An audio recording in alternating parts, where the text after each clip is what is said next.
ये कहानी है राजस्थान के सूरजपुरा गांव की।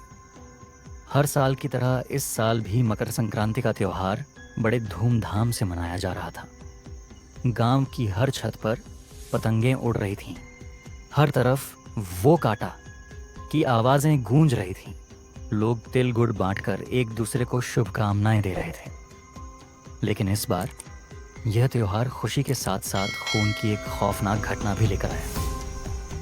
सूरजपुरा में हर साल मकर संक्रांति के दिन पतंगबाजी की प्रतियोगिता होती थी।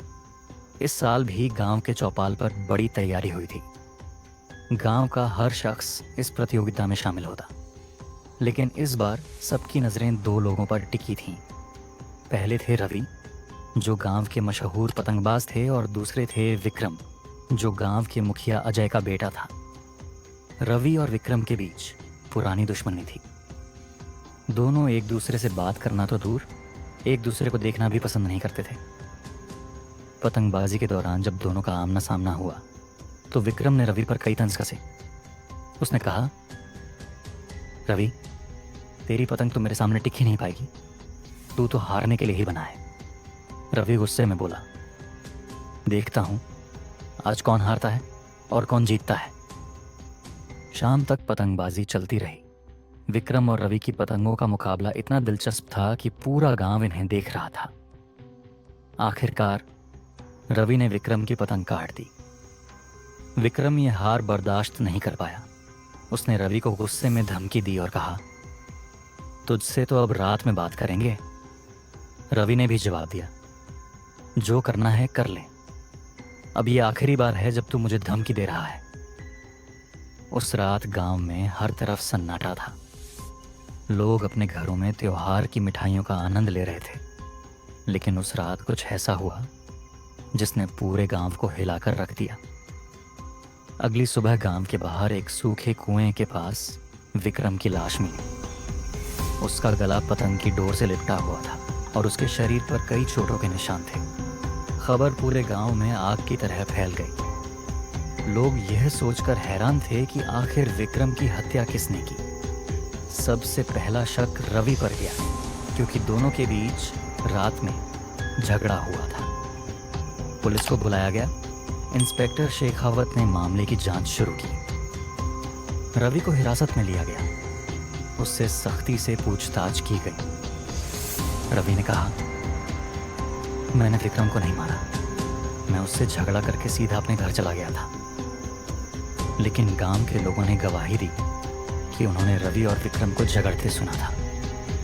जांच के दौरान पुलिस को घटनास्थल से कुछ अहम सबूत मिले। कुएं के पास से एक पतंग मिली जिस पर खून के निशान थे।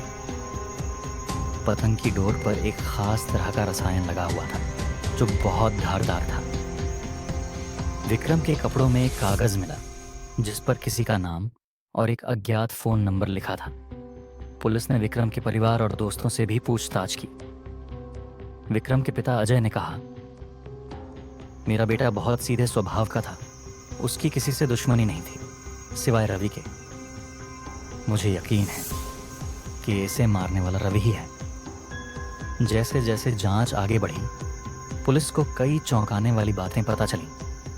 सबसे पहले पुलिस ने विक्रम के फोन रिकॉर्ड्स की जांच की। पता चला कि हत्या की रात विक्रम ने किसी को बार बार फोन किया था। यह नंबर रवि के घर के आसपास के इलाके से जुड़ा था। इसी दौरान पुलिस ने रवि की पत्नी रूपा से पूछताछ की। रूपा का व्यवहार बहुत अजीब था।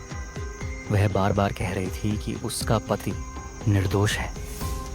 लेकिन जब पुलिस ने उससे और सवाल किए तो उसने अपने बयान बार बार बदले। एक दिन एक बुजुर्ग गवाह ने पुलिस को बताया कि उसने विक्रम को हत्या की रात कुएं के पास किसी महिला के साथ देखा था। पुलिस ने इस सुराग को गंभीरता से लिया। आखिरकार जांच के दौरान पुलिस ने रूपा को हिरासत में लिया। रूपा ने कई घंटों तक पूछताछ के बाद अपना गुनाह कबूल कर लिया। उसने कहा, विक्रम मुझे कई महीनों से परेशान कर रहा था। वह बार बार मुझे धमकी देता था कि अगर मैंने उसकी बात नहीं मानी तो वह मेरे पति को नुकसान पहुंचाएगा। मकर संक्रांति की रात उसने मुझे अकेले कुएं के पास बुलाया और मुझे धमकाने लगा। मुझे डर था कि वह मेरी इज्जत पर हाथ डालेगा। गुस्से और डर में मैंने पास पड़ी पतंग की डोर उठाई और विक्रम के गले पर वार कर दिया। रूपा ने आगे बताया कि उसने रवि को फंसाने के लिए उस पतंग का इस्तेमाल किया जो रवि के पास थी। उसने कहा, मैंने जो किया वह अपनी इज्जत और आत्मसम्मान की रक्षा के लिए किया। मैं जानती हूं कि मैंने एक बहुत बड़ा गुनाह किया है, लेकिन मेरे पास और कोई चारा नहीं था। पुलिस ने रूपा को गिरफ्तार कर लिया। रवि को निर्दोष साबित किया गया, लेकिन इस घटना ने पूरे गांव को सोचने पर मजबूर कर दिया। हर कोई यह सवाल कर रहा था कि अगर विक्रम सच में गलत था तो क्या रूपा का कदम सही था। ये कहानी यहीं खत्म होती है, लेकिन यह सवाल हमारे दिलों में छोड़ जाती है, क्या अपनी सुरक्षा के लिए किसी की जान लेना जायज़ है? आप क्या सोचते हैं?